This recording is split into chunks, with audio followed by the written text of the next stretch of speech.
Ok, bon, voilà, c'était le petit extrait d'intro pour vous mettre en jambes. On s'était dit, on va vous faire sortir de la pièce, puis re-rentrer, etc. Au final, ça s'est bien lancé comme ça. C'était pour tester un petit line check avant de se lancer. Donc voilà, pour ceux qui ne me connaissent pas, je m'appelle Joachim et Dominique est avec moi. C'est moi qui suis plutôt avec lui aujourd'hui pour vous présenter cette communication sur voilà, le thème « Pourquoi les rockers n'aiment pas l'école ?» C'est pas une question. C'est plutôt une affirmation. Et ça va être assez léger, hein, donc voilà, on a peut-être été moins dans l'objectivation que d'autres coms. Seulement, vous allez voir qu'il y a moyen d'illustrer ça de manière assez intéressante. Alors, pourquoi est-ce qu'on est face à vous avec ce sujet aujourd'hui? C'est parce que, spoiler alerte, on a une double identité, voilà, comme d'autres parmi vous. Le jour, on essaye de sauver le monde de l'éducation, plus ou moins. La nuit, on danse dessus, comme ça, en jouant de la guitare. Donc voilà, c'était le petit secret de notre com. On va essayer d'étudier ça avec différents artistes. Je vais vous présenter le plan de la communication. Tout d'abord, en reposant un petit peu le contexte de tout ça, hein, parce que bon, il y a quand même quelques éléments théoriques qu'on peut apporter par rapport à cet amour-haine hein, qu'il pourrait y avoir entre le rock et l'école. Après avoir posé ce contexte, on va aborder quelques parcours de vie à travers, je pense, c'est 3 ou 4 artistes, 3 ou 4 rockers qui parlent d'école, hein, de ce qu'ils ont vécu ou ce que d'autres ont pu vivre. Mais on voulait aussi prendre un contre-pied parce qu'on pourrait assez facilement conclure que voilà, les rockers n'aiment pas l'école et que d'office, on a une scission entre ces identités, mais boum, voilà, rien que nous, on se met en contre-pied par rapport à ça. Donc on a choisi quelques parcours un peu intéressants qui sortent de la norme. Je vous en dis pas plus. Histoire de ramener aussi un peu d'artistique hein, par rapport au décor hein, dans tout ça. On se fait une petite interview croisée dans la suite, voir un petit peu pourquoi on en est là, hein, et puis j'en dis pas plus, vous verrez. Et on conclura, vous l'avez vu, on l'a pas mis juste pour faire voilà, le décor, on fera une petite performance à la fin de la présentation. Alors soyez indulgents, hein, voilà, on n'est pas professionnels, on a joué ensemble pour la première fois hier, mais ça va, on n'est pas morts, ceux qui étaient là, ils n'ont pas les oreilles qui saignent, donc voilà, on clôturera par ça, puis des questions-réponses évidemment. Ok, sur ce, je vais laisser la parole à Dominique, qui va enchaîner. Oui, merci Joachim. Donc nous, voilà, Joachim l'a rappelé, on s'inscrit dans la problématique générale, essayer de voir ce que différentes productions artistiques ou formes artistiques peuvent nous dire de l'école et de ce qu'elles en disent, et on va travailler nous plus spécifiquement sur le rock. Voilà. Alors le dossier en fait du contentieux rock, école et épée, hein, voilà. Donc c'est un dossier solide. On pourrait à titre d'exemple évoquer la parution des Inrecuptibles, hein, que certains connaissent peut-être, 2012, qui proposait de rythmer la rentrée des classes avec 10 chansons qui n'aiment pas l'école et leur choix, bon, qu'on peut expliquer par différentes raisons, mais était telle que le rock était surreprésenté. Alors c'est vrai qu'à la lumière de ce que Jean-François nous a montré tout à l'heure, je me dis il y a peut-être aussi une méconnaissance de leur part, voilà. Mais en tout cas le rock vient assez spontanément dès lors qu'il s'agit de choisir un top 10, disons, de chansons qui détestent l'école, hein, puisque c'est quelquefois à ce point-là. Donc on va essayer de voir un petit peu quelques motifs hein, de cette détestation, de ce rejet, peut-être pour commencer en donnant justement la parole à la musique, au texte et à la musique, à travers trois exemples.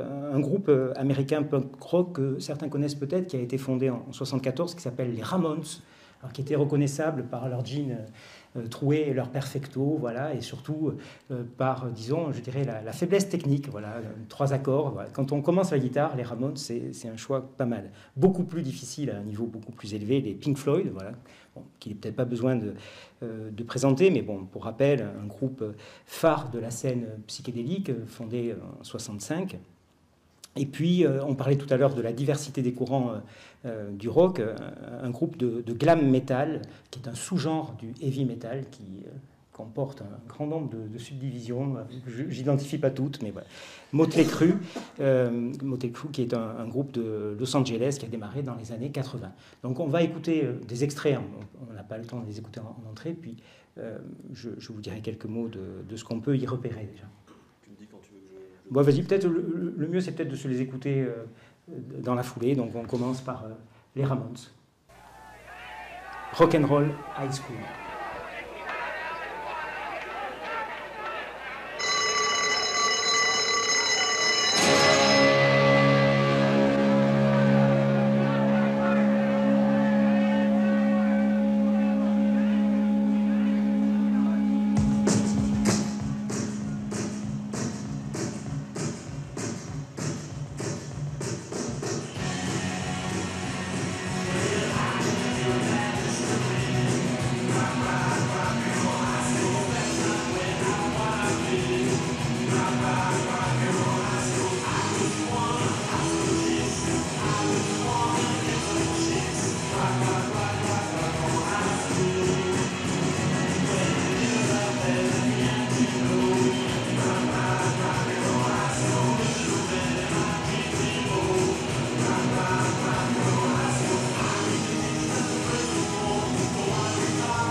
Ouais, Ramones, bon, pour ceux qui ont connu le groupe, beaucoup de souvenirs de la fin de l'adolescence. Donc, un deuxième extrait des Pink Floyd, donc Another Break in the Wall, voilà, très, très connu, mais là aussi, c'est intéressant.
Repeat after me. An acre is the area of a rectangle whose length is 1 mile and whose width is 1 feet.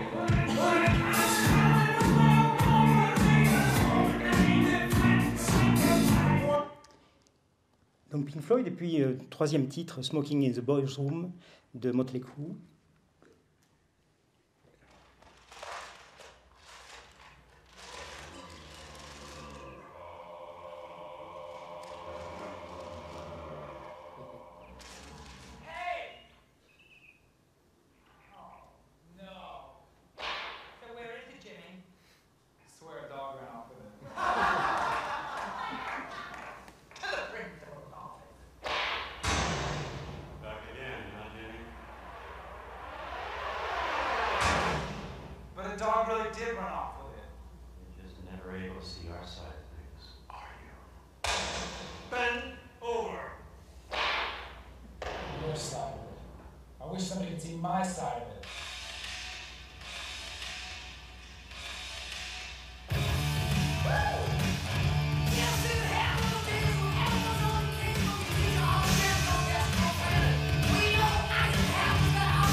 Voilà, donc trois titres assez représentatifs finalement d'un certain nombre de productions. Si on essaye de voir de façon très brève, mais dans les paroles et dans l'ordre d'apparition, les Ramones, j'en donne une traduction un peu édulcorée, voilà. Donc je me moque de l'histoire, je veux juste m'éclater et sortir avec des filles, c'est très très édulcoré, mais bon, je vous laisse compléter, mais bon, c'est intéressant cette idée d'un refus radical finalement d'une discipline qui est pourtant une discipline passionnante, l'histoire, qui nous permet de comprendre voilà, l'époque dans laquelle nous nous trouvons. Donc voilà, un rejet radical de tout ce qui pourrait être contenu disciplinaire avec un projet finalement assez simple, mais qu'on peut comprendre à l'adolescence, sortir avec des filles, passer du bon temps quoi, en quelque sorte, je veux juste m'éclater. Chez les Pink Floyd, nous n'avons pas besoin d'éducation. Nous n'avons pas besoin qu'on contrôle notre pensée, assez de ces sombres sarcasmes dans la classe. Professeur, laissez les enfants tranquilles. Voilà, vous connaissez ces extraits qui disent vraiment un refus radical de tout ce qui peut être l'éducation, la personnalité du maître, le processus même qui suppose d'accepter que quelqu'un soit pour nous notre maître, notre enseignant, pour entrer dans un processus d'apprentissage. Et dans le dernier extrait, Motley Crue, assis dans la classe en me disant que c'est une corvée, écouter le prof faire son rap, c'est pas mon truc. Les cloches de midi sonnent, tu sais que c'est le signal pour moi. Je vais retrouver les garçons d'étage numéro 2 et fumer dans les toilettes des garçons. Maintenant, professeur, ne me gonflez pas avec vos règles. Voilà, l'idée que d'une certaine manière, d'ailleurs c'est assez bien mis en scène je trouve dans le clip, on passe d'un univers vraiment monochrome à quelque chose qui est, voilà, en tout cas pour des personnes qui sont rockers, qui renvoient pour nous à des souvenirs d'excitation, voilà, de dynamique collective, voilà, quelque chose qui est associé à l'idée de prendre du plaisir quoi, dans l'existence. Donc, sans souci d'exhaustivité, on peut peut-être repérer trois éléments qui fondent ce rejet. On y reviendra ensuite plus en détail, mais cette idée de volonté de jouir immédiatement. Et hier, ça a été rappelé, Hugues le rappelait, le fait que l'école, elle, se fonde plutôt sur l'idée d'une gratification différée, en quelque sorte. Voilà, l'école, on ne s'éclate pas, mais ce qu'on fait va nous permettre de nous éclater plus tard. On voit bien que le rock, ça, c'est un projet qui ne fonctionne pas, parce que l'idée, Jim Morrison le chantait dans une très longue chanson, fleuve de 11 minutes, When the Music's Over, We want the world and we want it now. Et il faisait scander ce now maintenant, quoi. L'idée, c'est ici et maintenant qu'il faut prendre du bon temps. La célébration de la transgression, alors pas vraiment avec, je trouve, tu diras de ton point de vue, mais pas vraiment avec vraiment un arrière-plan politique, mais plutôt quelque chose qui est un peu régressif, de se dire que finalement faire ce qui est interdit, c'est déjà en soi une source de plaisir quelquefois. Il suffit qu'on nous interdise un truc, le faire, bon, c'est déjà excitant, quoi. Voilà, c'est stupide, hein. Franchement, c'est stupide, mais c'est rock, ouais. Voilà. Voilà. Et puis aussi ce refus de toute forme d'autorité qui va poser problème, évidemment, quand on s'intéresse à l'enseignement. C'est-à-dire, au fond, je n'accepte l'autorité de personne, finalement, qui, à un moment, incarnerait une figure qui voudrait m'enseigner quelque chose. Alors, ces contre-valeurs peuvent être rattachées à ce courant très protéiforme, vous l'évoquiez tout à l'heure, qui est le rock. J'en dis quelques mots, Claude Chastanier, qui est un professeur de civilisation américaine à l'université de Montpellier, dit le rock'n'roll des années 50, malgré son relatif conformisme et son approbation de la société de consommation, fournit un modèle, un arrière-plan culturel rebelle aux adolescents des 50s. Alors ça, c'est très intéressant parce que c'est un paradoxe très fort entre cet arrière-plan culturel, une sorte de jeu à être un rebelle, alors même qu'on est quand même dans des adolescents qui consomment, voilà, qui vont rentrer à fond dans la société de consommation, et le rock en est un bon exemple. C'est-à-dire que quand on fait du rock, on achète du matériel, on a des disques, on a des chaînes hi-fi, on dépense énormément d'argent. C'est une pratique culturelle qui revient finalement assez cher. J'y reviendrai tout à l'heure peut-être dans l'entretien, mais c'est des fois une des sources de conflits dans les vies de famille. Voilà, tu vois pas. Donc, ce que rappelle Lacroix, c'est que cette vague musicale qui va être portée par le rock sous toutes ses formes entre, à cette époque-là, en résonance avec différents mouvements contre-culturels dans lesquels s'exprime un rejet à la fois du caractère mesquin, insupportable, mensonger de cette société nord-américaine. Et ce qui va être la singularité, par rapport aux autres cultures, c'est que ce rejet ne s'exprime pas dans un discours politique, mais plutôt dans la revendication d'expériences de vie. C'est plutôt, dit-il, à partir d'expériences à la fois individuelles et collectives, susceptibles de révéler au grand jour des aspirations, des désirs tenus jusqu'alors en lisière par le corset de la morale traditionnelle. Et ça me semble un point quand même important, c'est-à-dire que le rock, même s'il assume quelquefois un discours, tout à l'heure on a dit subversif, de critique, il ne le fait pas vraiment à travers un discours qu'on pourrait qualifier, dans certains cas oui, mais le plus souvent pas politique, mais plutôt une manière d'être, voilà, une manière d'être qui s'inscrit en porte-à-faux avec un certain conformisme.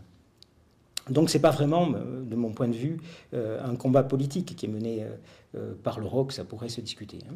Et Chastanier va compléter le tableau en disant que finalement cette jeunesse qui va se mettre à aimer le rock dans les années 50 et 60, c'est une jeunesse à qui finalement tout sourit. Qui s'apprête, dit-il, à déferler sur le monde. Voilà. Donc c'est plutôt une jeunesse qui n'a pas trop de motifs. C'est la jeunesse de l'après-guerre qui n'a pas tant de motifs que ça de se plaindre. Voilà. Mais qui au contraire est plutôt en situation d'imposer à toute une société sa manière de concevoir la vie. Qu'on pense à cette marée humaine de Woodstock. On voit cette puissance énorme. Et le rock pourrait, un petit peu dans cette idée-là, apparaître comme une façon d'intensifier la vie. Je pense à François Julien dans son petit opus de la vraie vie, voilà, qui dit que la vie a tendance à s'enliser. Voilà, nos vies ont tendance à s'enliser et qu'on a besoin d'un sursaut pour vivre une vie qui vive, dit-il. Voilà. Mais peut-être le rock est une des modalités d'intensification de la vie qu'on vit. Voilà. En tout cas, c'est quand même, me semble-t-il, autour de ce discours de comment faire en sorte d'avoir une vie qui vaille le coup d'être vécue. Et ça va passer, là aussi, encore un élément, on va très vite, mais on donne quelques repères, à travers des figures emblématiques, voilà, qui vont incarner, d'une certaine manière, vivre vite, mourir jeune, quoi. Enfin, en quelque sorte, ce que Neil Young va dire, il vaut mieux finalement brûler que rouiller. Kurt Cobain le dira lui aussi d'une autre manière, mais cette idée que finalement, la vraie vie, c'est une vie qui se brûle, qui se consume, plus qu'une vie qui amasse, qui pense au futur. Voilà. Il me semble que c'est une idée forte, et ça passe par des figures emblématiques. Je cite Chastanier, c'est dans les rides de Keith Richards, dans le regard noyé de Jim Morrison, dans le rire de Janis Joplin, qu'est lové l'esprit rock et que l'on trouve matière à transcender notre terne quotidien, un quotidien dont on aurait malgré tout du mal à quitter le confort et la sécurité. Là, il y a un petit coin, disons, qui est aussi intéressant à questionner. C'est vrai qu'on a ces figures emblématiques de rockers qui ont fait des excès. Keith Richards en est sorti, on ne sait pas comment, mais en tout cas il s'en est sorti. Mais voilà, Jim Morrison s'en est pas sorti, Jimi Hendrix s'en est pas sorti, Kurt Cobain de façon différente. Voilà, on a vous la connaissez, toute une série de personnes qui se sont brûlées les ailes. Et pour autant, on a énormément de rockers qui vont être fascinés par ces personnages, mais qui vont vivre des vies relativement, je dirais, ordinaires. C'est mon cas, voilà. Donc ça, c'est aussi quelque chose d'intéressant. Quelques histoires de vie, c'est ça ? Donc, rapidement, voilà. Plutôt dans le fil de ce que je disais, c'est-à-dire que le rock ne construit pas, me semble-t-il, un discours critique étayé de l'école. Voilà. Ce n'est pas à partir d'une analyse critique de l'école qu'il s'exprime sur l'école, mais plutôt à partir d'expériences de vie que les rockers ont pu avoir à l'école. C'est-à-dire, au fond, on trouve beaucoup dans les biographies de rockers des moments où ils parlent finalement de leur passé d'écolier, et on va trouver un certain nombre de confidences qu'ils vont faire. J'en ai pris 4, mais on aurait pu en prendre beaucoup. On en a sélectionné 4, mais c'est vraiment... Voilà. Bruce Springsteen, par exemple, qui n'est pas quelqu'un qui est en plus repéré comme étant particulièrement agité, quoi. C'est plutôt quelqu'un, voilà, aujourd'hui en tout cas, moi je l'ai vu en concert en 81, c'était déjà pas quelqu'un d'excité, c'est un rocker gentil, on dirait, voilà. Il dit, lorsque j'ai été en âge d'aller à l'école et qu'il a fallu que je me plie à des horaires, j'ai été pris d'une rage intérieure qui ne m'a pratiquement pas quitté de ma scolarité. Hein, voilà, cette idée que d'une certaine manière, on pourrait dire que voilà, le rocker, au moins quand il reconstruit son passé, se vit comme quelqu'un qui est rétif à cette discipline des corps dont on parlait hier. Hein, voilà. Sur Mick Jagger, un prof parle et dit « On ne pouvait pas s'empêcher de remarquer Mick, parce qu'il semblait toujours tellement éveillé, alors que les autres étaient effondrés sur leur chaise, et il questionnait l'autorité. Il voulait le pourquoi. À l'époque, ce n'était pas très commun. » Voilà. Donc là aussi, bon, on ne sait jamais la part de reconstruction qu'il peut y avoir, mais finalement, on a cette description d'une classe assez... Voilà, tout le monde est un peu affalé, s'ennuyant, mais tranquillement. Et puis, on en a un qui pose toujours des questions. Pourquoi? Voilà. C'était Mick Jagger, cette fois-là. Un autre type de témoignage intéressant qui fait beaucoup penser à ce que Anne Barrère a fait sur l'éducation buissonnière, c'est-à-dire au fond tous ces apprentissages qui se réalisent entre pairs et qui sont généralement peu valorisés par l'école. Mais on le sait, les enfants s'apprennent énormément de choses les uns aux autres. Et on a un témoignage donc, de Didier Ramon. Alors, les Ramones, ce n'est pas des intellos, hein, par contre. Alors, ça, c'est clair. Mais voilà. En tout cas, il parle. On a la preuve, c'est quelqu'un qui savait parler. Il parle d'un de ses copains, Crude. Crude n'avait aucun statut social à l'école. Ça, c'est déjà... c'est fait. Il était zéro populaire. Il faut dire qu'en plus, il puait et il était trop gros. C'était un pauvre dégénéré. Ça, c'est pas très politiquement correct, quand même. Et tous les élèves le traitaient comme tel. Ça nous faisait quelque chose en commun, lui et moi. On n'était pas populaires. Et on était des losers. Mais Crude avait quand même quelque chose pour lui. Il avait une guitare folk, une Framus Tobacco Sunburst, qui étrangement devenait rock'n'roll dès qu'il s'en emparait et jouait avec ses grosses pognes. Ça faisait partie du grand mystère de la guitare. Personne ne savait comment jouer du rock'n'roll à l'époque, alors je ne me faisais pas prier pour m'asseoir et regarder Crude jouer. Et il y a beaucoup de récits, disons, de rockers qui racontent ce moment où ils se trouvent confrontés à quelqu'un qui est un peu en avance, qui n'est pas non plus super... on voit bien que le gars, c'est pas sans doute un guitar héros, quoi. Mais voilà, il s'est gratté 3 accords et ça fait rock'n'roll, quoi. Et ça, c'est assez fascinant. Donc l'école du rock, finalement, est un peu une école parallèle, voilà, dans laquelle il y a une manière, disons, de se transmettre les choses. Un dernier témoignage qui est sans doute le plus violent et qui rejoint un certain nombre de choses qu'on a pu dire. On va écouter à nouveau Springsteen, puis ensuite Janis Joplin, qui a eu, peut-être certains le savent, une scolarité très très dure. Springsteen dit, voilà, les garçons de ma classe sont pour l'essentiel de bons gars, certains toutefois grossiers, destructeurs, méchants. C'est là que je vais avoir droit aux brimades que tous les aspirants rockstars doivent endurer dans un silence à vif, humiliant, bouillonnant, là, dans la fameuse solitude de la cour de récréation, appuyé contre le grillage, tandis que le monde tourne autour de vous, sans vous, et vous rejette, carburant essentiel pour le feu à venir. Ah, ça c'est intéressant aussi, parce que d'une certaine manière, je ne vais pas, bien sûr, justifier ce type de fonctionnement, mais on voit bien qu'il y a aussi un caractère d'épreuve de l'école qui confronte le rocker au rejet, au rejet de la différence aussi, hein, et qui va lui donner une sorte de carburant qui va le tenir tout au long de sa vie. Alors chez Janis Joplin, c'est beaucoup plus compliqué, donc elle a été victime de harcèlement, on ne disait pas ça trop à l'époque, mais c'est ça, hein, quand on lit le gros bouquin de Céline Vacher sur Janis Joplin, en fait elle a été harcelée à l'école. Dans les dernières années de lycée, les choses sont devenues très dures pour elle, elle était harcelée sans cesse par des gars de l'école qui la poursuivaient, l'insultaient, la traitaient de pig. Il y en avait même un qui lui téléphonait régulièrement le soir chez elle pour lui dire des insanités. Donc on a une jeune fille qui est confrontée au harcèlement et qui, heureusement, va faire une expérience dans un club de théâtre qui va un peu changer sa vie complètement même. Voilà, donc finalement, ce qu'on voit, je m'arrête là, mais ce qu'on voit dans ces témoignages, c'est pas tellement une critique des fondements du système scolaire, mais plutôt de son incapacité, soit à reconnaître des choses qui se passent entre les gamins, voilà, à valoriser ces apprentissages entre pairs, soit à protéger aussi un certain nombre d'élèves qui ont... Alors, je vais hasarder ça, mais les rockers sont aussi des artistes, alors des fois des artistes amateurs, mais ont une sensibilité d'artistes. Hein. Ce sont des personnes qui consacrent une grande partie de leur énergie, de leur vie, à des choses assez impalpables, voilà, qui font des kilomètres pour aller écouter un concert, voilà. Ça semble complètement hasardeux pour beaucoup de gens. Donc ils ont une sensibilité, et cette sensibilité-là, elle n'est pas très protégée hein, à l'école, et beaucoup de rockers racontent justement des souvenirs d'école très difficiles, c'est le cas de Janis Joplin. Je te laisse prendre la suite. Merci beaucoup. Ça fonctionne, super. Par rapport à ce qu'on vient de voir, on peut du coup se poser la question de la facilité ou pas d'assumer une double identité. On voit des rockers qui ont souvent mal vécu cette période de leur vie, il y a une forme de rejet du système scolaire. Puis des gens qui sont dans les deux camps.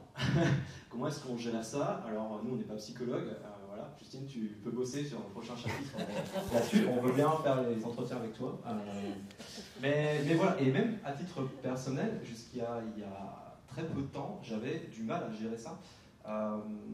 Quelque part, j'étais un peu en dissociation, en me disant, voilà, quand je suis dans ce contexte-là, je suis comme ça, et quand je suis dans tel autre, voilà, je me comporte autrement. Bizarrement, alors est-ce que c'est parce que j'ai fait une petite pause, on parle après des histoires de vie, donc voilà, mais je vous fais un petit apéritif. Est-ce que c'est parce que j'ai eu une petite période d'inactivité où j'ai pris du recul, de réflexivité? Voilà, est-ce que c'est parce que je suis devenu papa il n'y a pas très très longtemps? Est-ce qu'on va, voilà, on peut lancer pas mal d'hypothèses là-dessus, mais on n'est pas les seuls à avoir ce parcours-là, et il y a des gens bien plus connus sur lesquels on peut s'appuyer pour justement discuter de la situation. Alors, il y en a. Alors, je ne peux pas dire qu'il y en a plein, mais il y a quand même pas mal d'exemples qui peuvent être pris. On en a choisi deux. Alors, le premier que vous connaissez d'office, normalement, avec sa tignasse là, c'est Brian May, le guitariste de Queen. Et le deuxième que vous connaissez peut-être un petit peu moins, sauf les fans de rock, qui est à droite, là, avec son petit, voilà, avec sa toge, c'est Dexter Holland, c'est le leader du groupe The Offspring.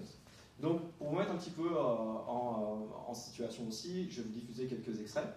Et après, on va débattre de ça. Donc le premier extrait, c'est sur Brian May. Voilà. Spoiler alert, il est docteur en astrophysique. My dad was a huge influence on me, and he worked for British Aerospace. Quite magical what my dad could pull off. Well, we couldn't afford a TV, so my dad made a TV. We couldn't afford a guitar. My dad really had the skills to make one. There was an old piece of a fireplace, and we thought that would make a great neck. And it was not really like anything else that was out there. As well as being inspired by the music that was happening, I was inspired by the heavens, space, the universe. So I went to Imperial College, and then I had the opportunity to go off and do a postgraduate degree. And then suddenly something seems to be happening with Queen. I kind of chucked everything up, including the thesis. That whole history began. The time came when my dear friend Patrick Moore said, "Brian, you have to finish your thesis." It was tough, but I did it. And now I have my PhD. Hi folks, this is Brian May, Dr. Brian May. We are all scientists. Ok, donc Brian May, en fait, au moment où Queen décolle complètement, il est en train d'écrire sa thèse. Alors là, se pose la question, je la finis ou voilà, je tente l'aventure. Je pense qu'il ne s'est pas raté. Il a fait les deux au final, c'est-à-dire qu'il a mis sa thèse au frigo dans le grenier de sa maison du Surrey.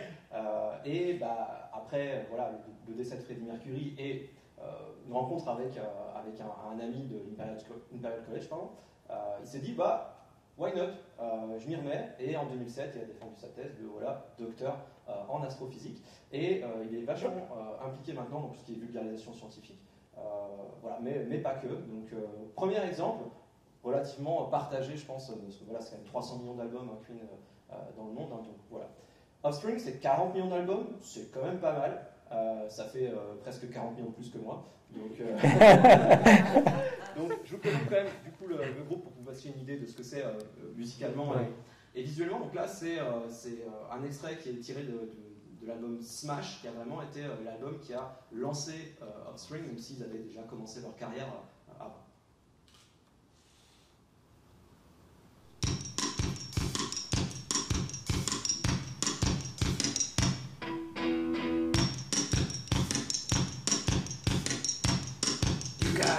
separated.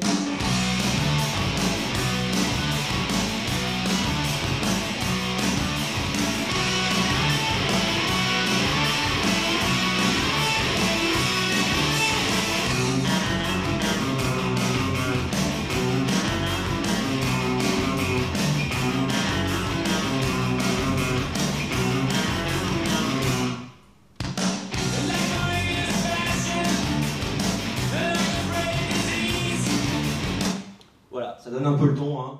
C'est assez régressif. En concert, c'est à la fois brut et second degré. C'est un groupe qui est facilement accessible et qui fait partie d'une scène aussi punk rock américaine qui ne cherche pas trop à faire dans l'intello ou dans le contestataire. C'est par exemple une différence qu'on peut voir entre le punk britannique et le punk américain, beaucoup plus contestataire près de chez nous. Et aux États-Unis, bon voilà, c'est plus j'ai envie d'avoir du fun et je me fais plaisir sur scène. Du coup, Dexter, lui, il a fait un cursus en biologie moléculaire. Et même chose que Brian May, hein, quand il faisait sa thèse, Offspring a décollé. Et il nous en parle dans une petite interview que je vous présente ici.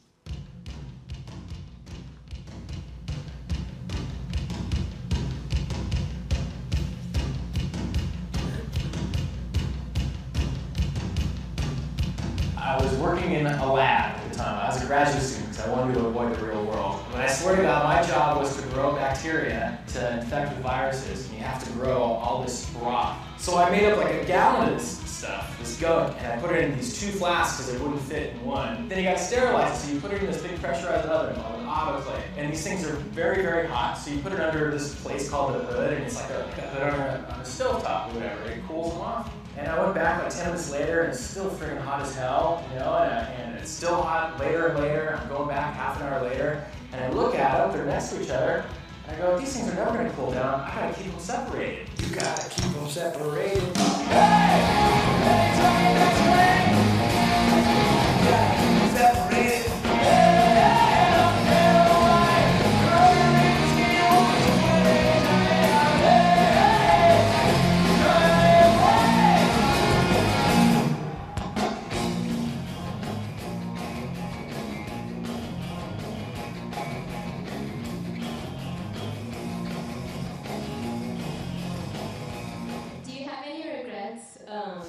About your decision in being in a band as opposed to going back to USC and pursuing your PhD in molecular biology?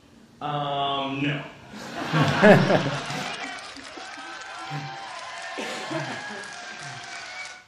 Ok, je la coupe ici.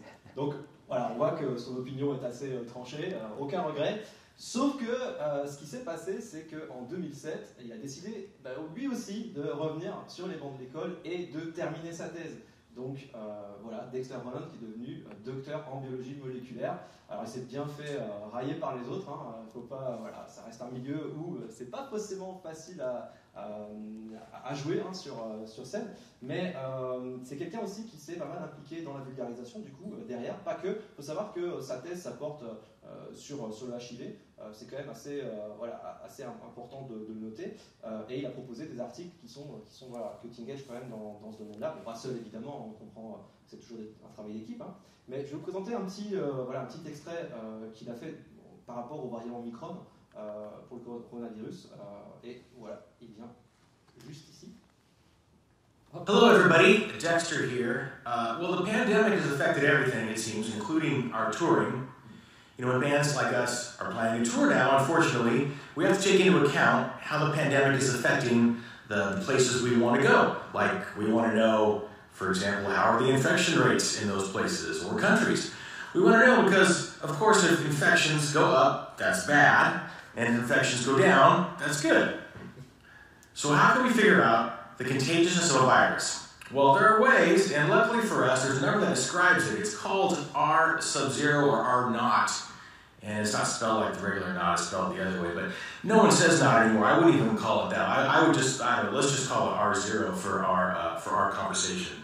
So R naught, or R0 as I'm calling it now, is known as the reproductive number of a virus. So that number represents the number of people expected to be infected by one infected person where there's no current immunity in a given population. Without getting into all the gnarly details of it, let's just say that R0 is 2. That would mean that on average, every infected person is likely to infect 2 other people. It's an easy enough concept, right? So that's bad because they infect 2 people and they infect 2 people and so on. To put this in a perspective, the R0 number for the flu, somewhere around 1.3, and on the high end, R0 for measles is estimated to be like 15 or more. So measles is super contagious. So what's the R0? Voilà, je vais arrêter là, vous avez compris l'idée. Donc, ce sont des personnes quand même qui, du coup, à un moment donné de leur carrière aussi, hein, ils n'ont pas fait au début, ils ont peut-être pris le temps de prendre du recul et de se dire, tiens, j'en suis peut-être à un stade de ma vie où là, je vais tenter autre chose. Ils l'ont fait dans des périodes de relative entre guillemets, inactivité sur le plan artistique, hein, en tout cas moindre activité. Mais il y a une forme de réconciliation quelque part par rapport à leur casquette. Et ça me fera le lien vers la suite, puisqu'on va essayer de vous parler justement de nous, comment est-ce qu'on gère ça, et puis finalement pourquoi est-ce qu'on en est là aujourd'hui face à vous avec cette double identité. C'est nous. Plus jeune. Non, c'est... Plus jeune, ouais. Tu es prêt Oui, ouais, donc petit exercice, on va se faire l'interview croisée. Donc Dominique va commencer par m'interviewer, puis je ferai de même avec lui. C'est pas préparé, on n'a pas vu les réponses l'un de l'autre, donc s'il y a un moment de blanc, bon, voilà. C'est du direct, c'est rock, on s'en balance voilà. Pour rester correct. Bon, Joachim, qu'est-ce qui t'a emmené à la musique et quel a été ton parcours jusqu'à aujourd'hui? Alors, donc moi, il faut savoir que j'ai une formation quand même classique en musique. Donc j'ai fait le conservatoire à Tournai en guitare classique. Et ce qui a vraiment été l'élément déclencheur pour moi, c'est un modèle dans ma famille. Puisqu'il y a un grand harmoniciste de blues de Chicago qui est de ma famille, c'est ma grand-mère qui avait une sœur qui sont partis là-bas, enfin bref, vous imaginez le bazar. Et je l'ai vu en concert avec Ossine, donc avec son groupe, et je devais avoir 6 ans. Et ça m'a fait un déclic et je me suis dit, wow, j'ai trop envie de faire ça. Je suis allé en backstage avec eux, le batteur m'a donné une baguette, j'étais là, trop bien. Ce qui est bizarre, c'est que j'ai voulu faire du saxo d'abord. Voilà, il n'y avait pas de saxo dans le groupe, je ne sais pas pourquoi. Et en allant voir le prof de saxo au conservatoire, il m'a dit non, tu peux pas, tu as des tendances asthmatiques, c'est pas bon pour toi. Ce qui est totalement stupide, soit dit en passant, parce que ça fait travailler la respiration, mais bon, c'était pas forcément un bon prof, on peut en discuter dans une autre conférence. Et j'ai eu un très bon prof de guitare après, donc voilà, ça m'a réconcilié. Ça, c'est le début du début, donc formation classique de base, diplôme de base. Et puis après, arrivé à l'adolescence, la guitare classique, c'est nul, c'est pour, enfin voilà, j'en dis pas plus. On veut faire de la guitare électrique. On se dit, ouais, c'est ça, les vrais rockers et tout, c'est cool, on prend une guitare électrique. J'ai quand même demandé à mon prof de guitare classique de me montrer quelques trucs en guitare électrique que lui ne pratiquait pas, donc il s'y est mis, il a acheté une guitare et il a essayé de m'apprendre des choses. Il était super flexible, le gars, quand même. Et après, voilà, on se dit, j'ai un bagage suffisant, maintenant c'est bon, je me lance. J'ai d'abord commencé avec un groupe de reprise de Nirvana pendant 3 ans. Et voilà, arrivé à un moment donné, le batteur a voulu faire du vélo. Donc il avait la trentaine, il s'est dit je switch, ok, je change, et le groupe est mort comme ça. J'ai eu un petit groupe transition après qui s'appelait, donc le groupe s'appelait Sliver, je pense qu'on peut retrouver des trucs sur internet. Après j'ai eu un petit groupe de transition qui s'appelait Deadwoods, il est presque mort-né, je pense qu'on a fait 2 concerts. Mais c'était le début de la composition, parce qu'autant avant on était dans l'interprétariat, reprendre uniquement les chansons des autres, ce qui est une bonne école quelque part pour apprendre des bases, mais j'avais envie de pouvoir m'exprimer aussi à travers la composition, de la musique, des textes. Soit dit en passant, pour moi, les textes ont toujours été secondaires par rapport à la musique dans ma pratique musicale. Donc c'est un truc perso, quoi. Je vous livre comme ça, c'est marrant. On a fait pas mal de prises de recul quand on discutait ensemble dans la préparation, et on se rend compte de trucs, oh purée. Et après, j'ai eu un autre groupe avec lequel j'ai beaucoup plus tourné, qui s'appelait The Paranoid Grill, donc le grill paranoïde, de nouveau spécial dédicace. Je perds le prénom. Justine, c'est le même prénom que ma compagne, excuse-moi. C'est voilà. Pardon ? Je comprends le trouble. Ouais. Et enfin voilà, donc c'est un groupe avec lequel j'ai pas mal tourné. On a sorti un EP, on a sorti un album. Et au final, le cœur de l'activité musicale que j'ai eu avec ce groupe-là, c'était en plein pendant ma thèse de doctorat. Donc voilà, comme quoi on peut continuer à vivre quand même quand on est en train de rédiger. Voilà, ça fait à peu près jusqu'à aujourd'hui. J'ai eu un blanc, j'ai arrêté vers 2015. Puis voilà, j'ai repris pour cette conférence. Donc c'était super cool. Merci à tous pour ça. Peut-être un souvenir d'un très bon concert, alors soit en tant que spectateur, soit en tant qu'artiste, ou les deux, peut-être. Hein, voilà. Bah, je vais prendre en tant que spectateur, puisque ici j'ai parlé finalement du concert déclencheur par rapport à cette passion que j'ai trouvée chez moi. Je vais prendre Iggy Pop. Iggy Pop, je l'ai vu 2 fois, 3 fois, je ne sais plus trop. Et je l'ai vu une fois à Lille, au Zénith. C'était terrible, les gens étaient surchauffés, les pogos ça allait fort. Et je l'ai vu à Paris au Palais des Sports. Et là c'était super marrant parce que tout le monde était en costard juste après le boulot. Et il regardait Iggy Pop comme ça. Il n'y a personne qui bougeait. Le gars il sautait dans tous les coins. Pour ceux qui connaissent Iggy Pop, voilà, sur scène c'est quand même assez enragé. Et donc le gars était là, il saute dans tous les coins. Il saute dans la foule aussi hein, quand on l'accueille. Mais là personne n'allait l'accueillir hein, parce qu'ils étaient tous là comme ça en costard, genre 21h je rentre chez moi, demain j'ai boulot. Et donc voilà, ça c'était assez marrant en fait comme concert. Ah, l'artiste qui t'a le plus inspiré dans ta carrière musicale? Ça, c'est difficile de choisir. Hein, ah ouais, c'est super compliqué de choisir. J'ai beaucoup pratiqué Nirvana, donc je pense que Cobain a dû m'influencer, même si après coup, j'ai tout fait pour essayer de ne pas faire du Nirvana, parce qu'il faut se construire aussi en opposition. Et on s'est dit, voilà. Mais je pense que Neil Young, beaucoup. Pour le grand, voilà, le monstre sacré. Après, beaucoup moins connu, c'est du coup un groupe de rock indépendant sur Chicago, c'est Wilco.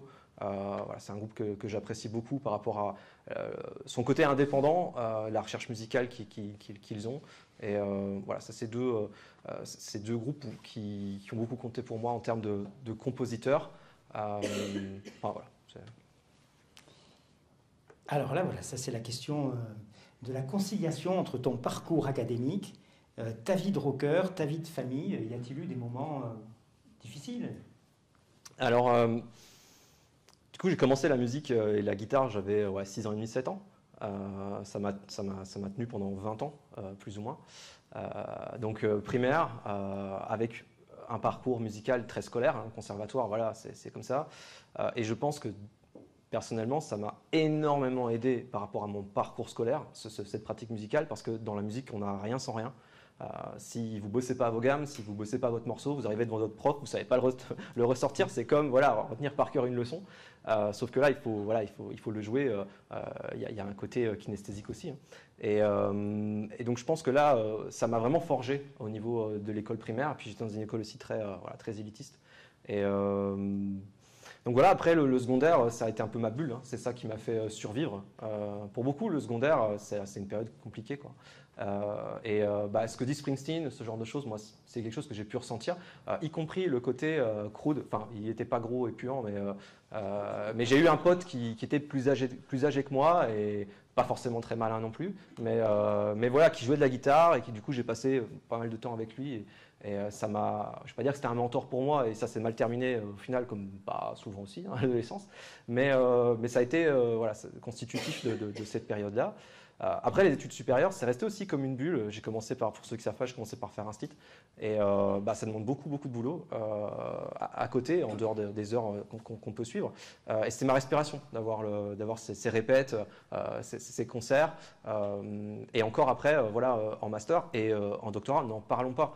C'était quelque chose, enfin, voilà, vous l'avez presque tous vécu, qui est tellement prenant intellectuellement et sur le plan purement temporel, qu'avoir des moments comme ça de respiration où on peut vraiment déconnecter et faire autre chose, je pense que c'est salvateur. Et donc, comme je disais, au final, je suis passé 2 fois en studio et j'ai énormément tourné pendant ma période de doctorat. Donc, ça a ouvert des portes aussi. Bon, Antoine, il s'en souvient. Voilà, ça arrivait qu'à Montréal, je profite d'un colloque pour aller jouer dans des bars. Donc, voilà, il y a une vidéo où on peut l'entendre. Ah ouais, si, j'ai une vidéo où on t'entend faire chin, parce que j'avais le téléphone qui était sur la table. Ah, voilà, donc, ouais, non, mais il y a d'autres trucs. Ça, c'était le précédent, c'était à Trois-Rivières. Voilà. Ça reste, ce qui est à Trois-Rivières reste à Trois-Rivières. Mais voilà, donc allez, un parcours qui est, comment dire, multiple de nouveau. Et après, temps mort, en fait, quand j'ai eu terminé ma thèse de doctorat et que j'ai commencé à bosser, moi je bosse dans une école du feu, donc là où on forme les pompiers, là c'est mon rythme de vie qui a changé. Ça a été du full présentiel, à 1 heure de bagnole de chez moi, enfin 2 heures aller-retour, Donc, plus vraiment le temps, la fatigue, etc. Et puis aussi une période où j'étais dans une grosse remise en question par rapport à ma pratique artistique. J'avais l'impression que, en fait, j'étais dans un stade où on était semi-pro. Ça marchait très très bien au niveau studio, etc. On avait notre producteur, c'est celui c'était l'ingénieur du son de Arnaud, qui vient de nous quitter, qui bossait avec Anne Pierlet, Simple Minds aussi. Enfin voilà, donc ça marchait bien au niveau studio. Après au niveau concert, ça plafonnait beaucoup. On avait du mal à passer le step.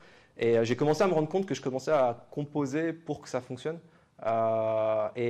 Puis je gérais aussi tout l'administratif et tout. Il y avait quelque chose de très très pesant. Et je me suis dit, ouais, je fais plus de la musique pour les bonnes raisons. Et je me suis dit, ok, je fais une pause. Ça ne veut pas dire que j'abandonne définitivement. La preuve, voilà. Autre déclencheur, c'est que il y a plus ou moins bientôt 1 an, je suis devenu papa. Et ça, c'est quelque chose par rapport à la musique qui me re-questionne aussi. Et je me dis, waouh, j'ai envie. Si ça se présente, si mon fils aime ça, mais après il va baigner dedans, donc bon, voilà. J'aimerais bien partager ça avec lui, la musique. Enfin voilà, on en parlait.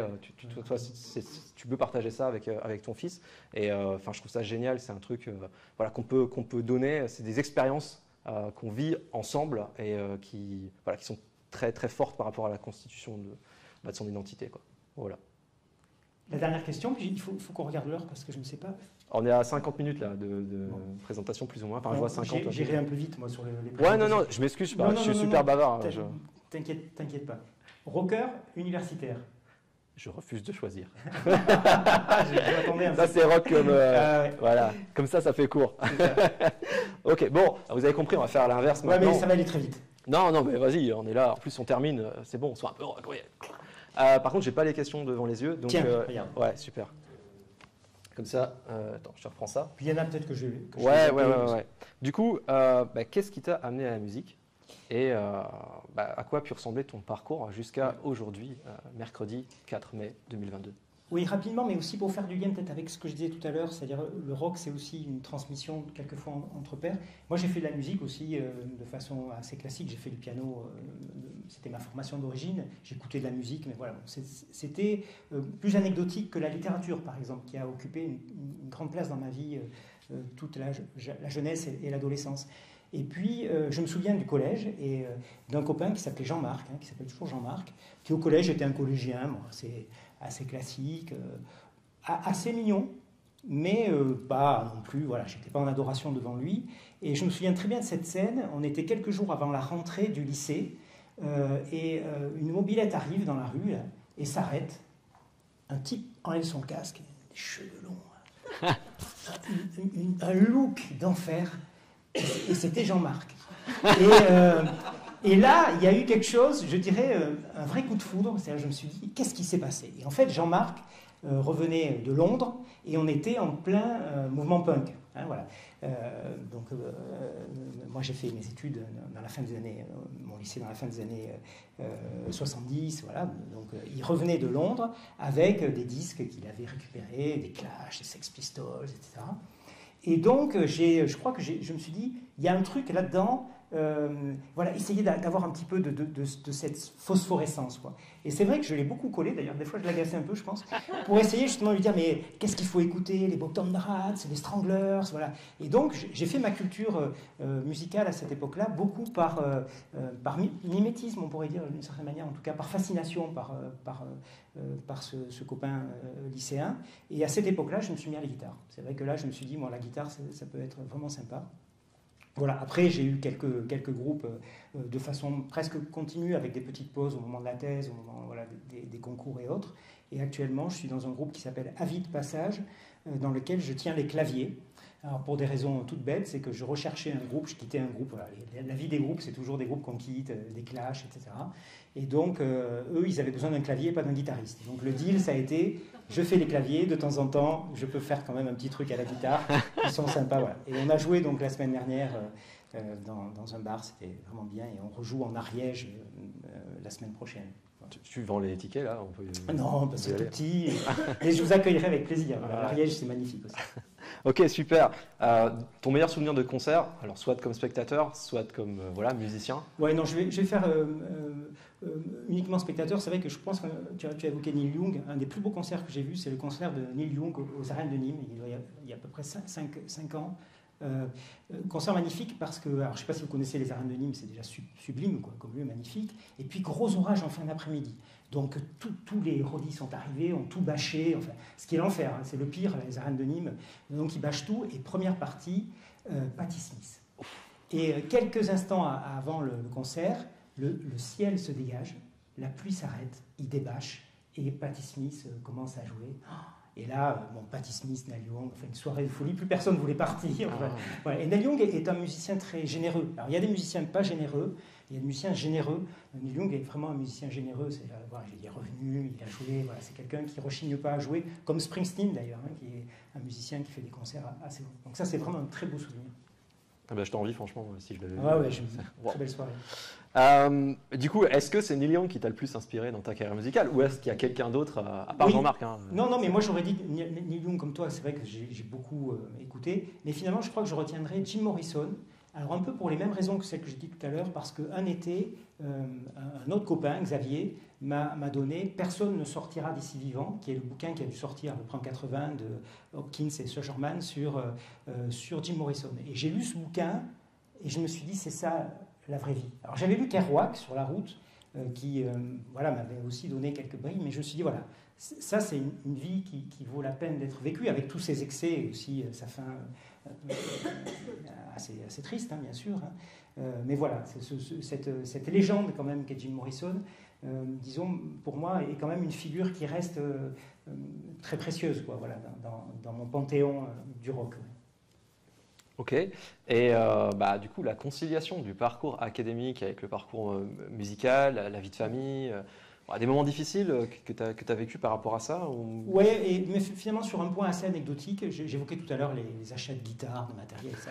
Je crois que c'est vraiment le point de crispation le plus fort dans ma vie de couple, je dirais, et tous les couples d'ailleurs que j'ai vus, c'est toujours le même problème, c'est-à-dire que c'est très compliqué de faire comprendre à sa compagne que lorsqu'on a un cumulus à changer ou un frigidaire, on dépense de l'argent pour une 7e guitare, voire une 8e. Voilà, un pédalier avec plus de pédales qu'on n'utilise jamais. Non mais j'ai pas cet effet. Donc là, il y a toujours des crispations à côté de ça, je pense. Oui. Plutôt les aspects économiques. Ouais. Ok, et est-ce que tu vas accepter de répondre, toi, rocker ou académique? Oui, parce que alors j'y réfléchis et je me suis dit, finalement, moi j'ai exercé des métiers qui n'étaient pas compatibles. Et vraiment, en termes de système de valeurs, j'ai été inspecteur d'éducation nationale brièvement, mais c'est vrai que c'était très compliqué. Enfin, il y avait quelque chose que je n'arrivais pas à concilier, qui devait être conciliable, mais que je ne suis pas arrivé à concilier à l'époque. Voilà, donc c'était une vraie difficulté pour moi de concilier les deux existences. Et je trouve que universitaire et rocker, c'est assez compatible sur beaucoup de choses. Et je dirais même, je terminerai par là, je trouve qu'il y a une esthétique de vie qui est propre à l'université, qui est quand même aussi un milieu assez anticonformiste, assez libertaire, enfin une tradition aussi historique quand même qui nous positionne un peu de ce côté-là. Et je trouve que finalement, voilà, universitaire rocker, ça marche assez bien ensemble.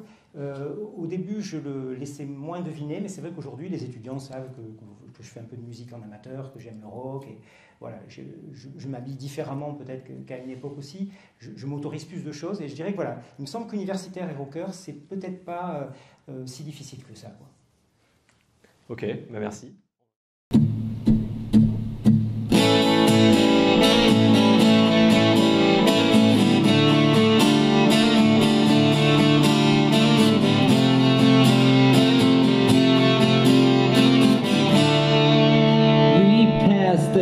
On the stairs, spoke of was and when, although I wasn't there. Said it was his friend, which came as some surprise. I spoke into his eyes, I thought you died alone, a long, long time ago.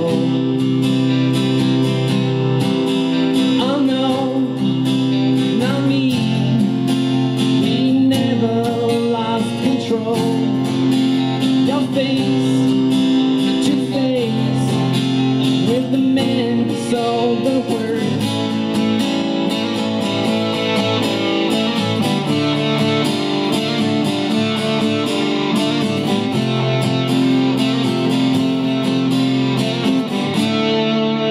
I laughed and shook his hand,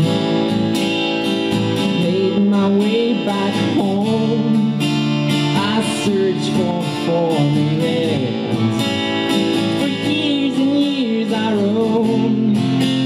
I gazed against these tears at all the million here who must have died alone a long, long time ago. Oh no, not me. We never lost control. Your face to face with the man who sold the